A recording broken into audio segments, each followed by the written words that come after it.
Trevor the traction engine enjoyed living in the vicarage orchard.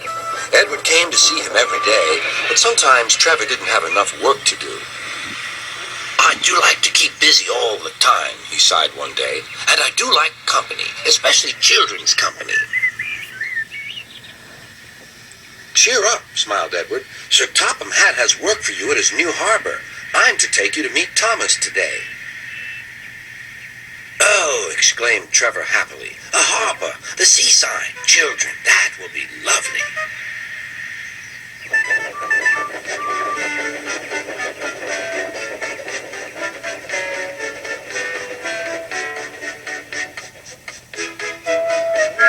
Thomas was on his way to the harbor with a trainload of metal pilings. They were needed to make the harbor wall firm and safe.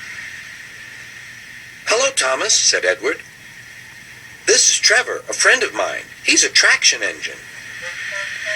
Thomas eyed the newcomer doubtfully. A what engine? A traction engine, explained Trevor. I run on roads instead of rails. Can you take me to the harbor, please? Sir Topham Hatt has a job for me. Yes, of course, replied Thomas, but he was still puzzled. Workmen coupled Trevor's car to Thomas's train, and soon they were ready to start their journey.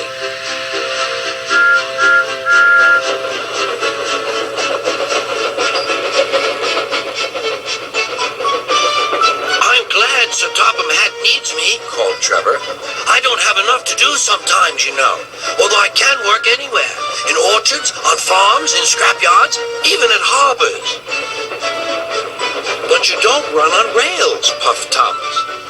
I'm a traction engine. I don't need rails to be useful, replied Trevor. You wait and see.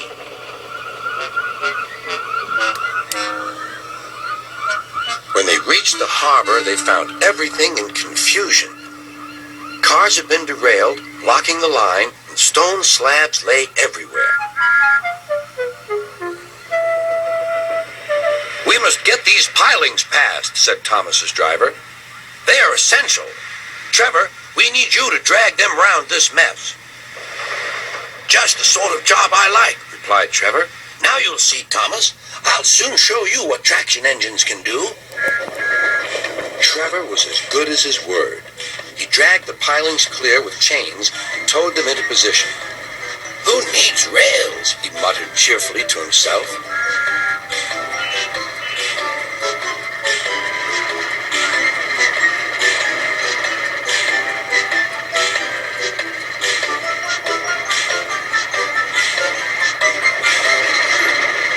Later, Thomas brought Annie and Clarabelle to visit him.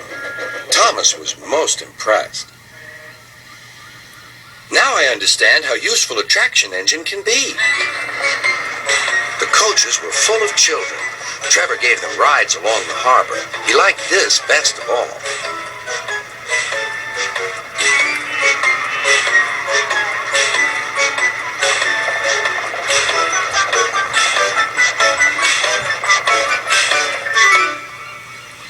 He's very kind, said Annie.